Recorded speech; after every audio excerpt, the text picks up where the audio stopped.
What's going on, everyone? I just literally listened to one amazing sermon. I mean, it was absolutely amazing. It was from Pastor Steven Furtick.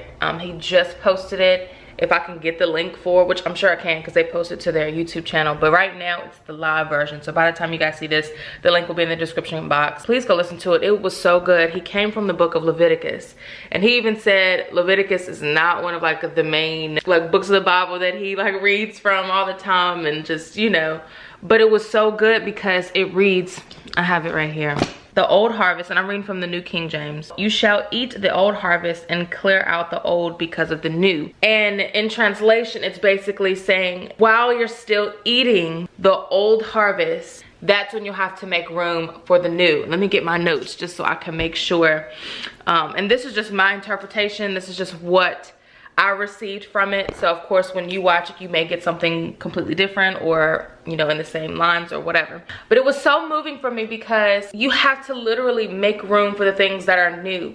You can't go into a new thing or a new miracle or a new blessing with the same mindset, with the same old mindset. And I always like to refer it back to money. It's just a really good example. So you think about finances, right? And let's just say you're not good with money. You're very careless and reckless with money. It's gonna be hard for, or it's not gonna honestly be good for you to be blessed with a lot of money because you're not responsible. You're not ready to take on that amount of money because you're gonna end up blowing it. You're not gonna invest it. You're not gonna do anything smart with it. You're just gonna blow it because you have it. But it's not until you change the mindset, you change the way you think and how you carry things in order for you to be blessed. So you can't carry that into the next thing. And he was just basically saying you have to make room, and it's gonna be hard because while God is gonna be ready to get you into the new thing, you're still gonna be feeding off of that old harvest. You're still gonna be doing whatever it is. You're still gonna be thinking that way, and it's gonna be not like a forceful thing, but it's gonna be kind of one of those things that's gonna either you move with it or you don't. And it just spoke so many volumes to me because it just let me know so many different things in my life was not able to be released. And I want to use this apartment as an example. Me thinking the same way, me feeling the same way about different things, the apartment, and again, I've been trying to move up for the last 2 years, and it was not going to happen until I made room for the new blessing. Because like we always say, sometimes things from your past cannot come with you to the new, to your new blessing or whatever it is that he's gonna bless you with. Sometimes people, it could be a mindset, it could just be whatever, cannot come with you to the next chapter of your life. And it just spoke so many volumes because it's like, and this is just speaking for me, I have moved into a new area. I have moved and changed some things, right? And I know my braids look terrible, but I have moved into a new area, a new chapter of my life. And I had to change so many things with the way I think, with the way I handle situations, down to finances. I mean, all of those things. But God is getting ready to do something even better, even newer in my life. And I'm finding myself being challenged with some of the old ways I used to think, some of the old ways I used to handle situations. And now that's a challenge for me because it's like, okay, are we gonna embrace the new? Let me speak for me. I'm gonna have to make room for that because of course I want what God has for me. Of course I wanna see what's better, or, you know, whatever it is that he feels is better for me, because I don't know, you know what I'm saying? So it's one of those things. Get in a place where I make room for it. I make room for him. I make room for the new that he's going to put into my life. And I can't go into that with the same mindset. I can't go into that thinking the same way or handling certain situations the same way. And what's crazy is even speaking and hearing the sermon, the past week I have been approached with something from my past, and I feel like it's just a test. It's like something, you know, are you going to fall back into your old habits, or is it something that you're going to make room for? Are you gonna let it go and make room for the new? How are you gonna handle it? How are you going to move about that situation? And it's just, I don't know, I'm just like mind blown. Like, I love when a sermon has me like on my toes, because I literally just feel God sitting right here with me on my couch, and he's like speaking to me, and he's like telling me what's next, what's new, and so forth. And it's just, I don't know, I love a good sermon.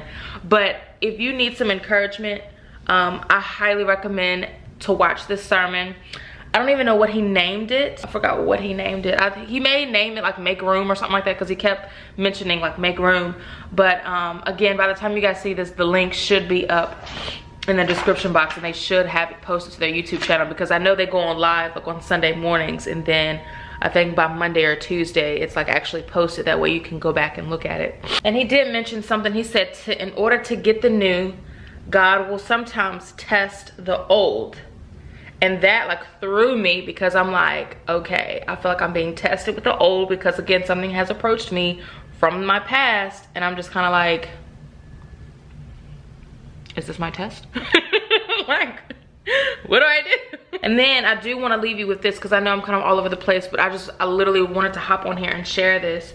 But he did say, so a lot of people, you know how people say, oh, I'm chasing a bag, or I'm chasing this, or I'm da da da da da. But he was like, you know, just encouraging us to stay still, like God asked us to anyway. Stay still, because heaven will come to us. God will come to us if we stay still. If we look to him, he'll work those things out.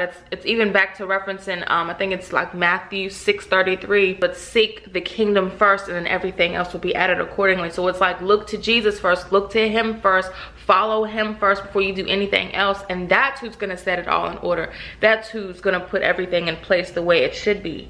So let's stop chasing so many things and going after so many things. That's probably why we can't be put in a place to receive, because we're so all over the place trying to chase so many different things. If we sit still, and again, faith without works is dead. So it's not just sitting still, like literally not doing anything, but it's like, stop worrying about it. Stop trying to do so many things at once. And I've seen a post on Instagram, and it said, overworking is a form of unbelief. And when I seen that, I was like, what? Overwork? I'm like, how is that a form of unbelief? Like, maybe you're just trying to get extra stuff done. But like, when you really think about it, it's kind of like, why do we try to overwork sometimes, right? And I mean, and of course, it just depends on like certain situations, because if we overwork, so I'll take it for me, for example, working on content, staying up half the night trying to get things done because you're trying to stay ahead of the game, right? But sometimes I try to overwork just simply because I want to make sure I'm secured. I want to make sure I have everything I need, and blah, blah, blah. I want to make sure I have everything done, and da da da da, and just be secure and be caught up and whatever else. But sometimes it comes in a form of us not believing God's gonna work things out. It's like us trying to overdo it, or trying to do more than what we even need to do. But anyway, it's not even me like trying to promote. I mean, whatever, I'm promoting this sermon. It is such a good sermon. If I haven't mentioned it before, it was another sermon I was watching with TD Jakes. It's called When God Smells Honor. Watch that sermon. But that's all I wanted to say. I want to give my little 2 cents, because this is such a juicy word, because a lot of times we don't want to change what we're used to. We don't want to move or alter things that we are used to doing. You know, people all the time say, you know, I want to embrace change. I want something new. I want, you know, but a lot of the times change does not look like what we want it to be. Even down to a relationship change, we might say, oh God, I want my situation to change. And I could be simply saying, I'll use my example, my life for an example. When I used to pray, like, God, I just want things to change, I used to, like, I was referring to the person changing and doing right by me. You know, that's what I meant. But God had, you know, God was thinking of other things.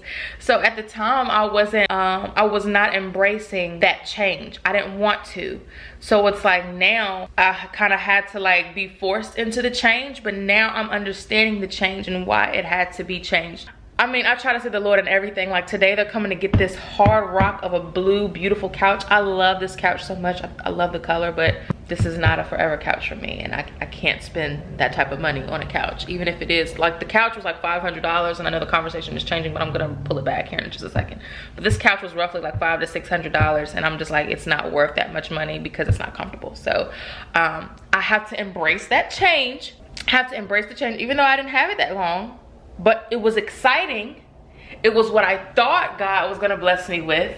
But in return, God's gonna bless me with something more, something better, something of more value, something of, look at me trying to make up words. But God's gonna make something happen that's a lot better than this.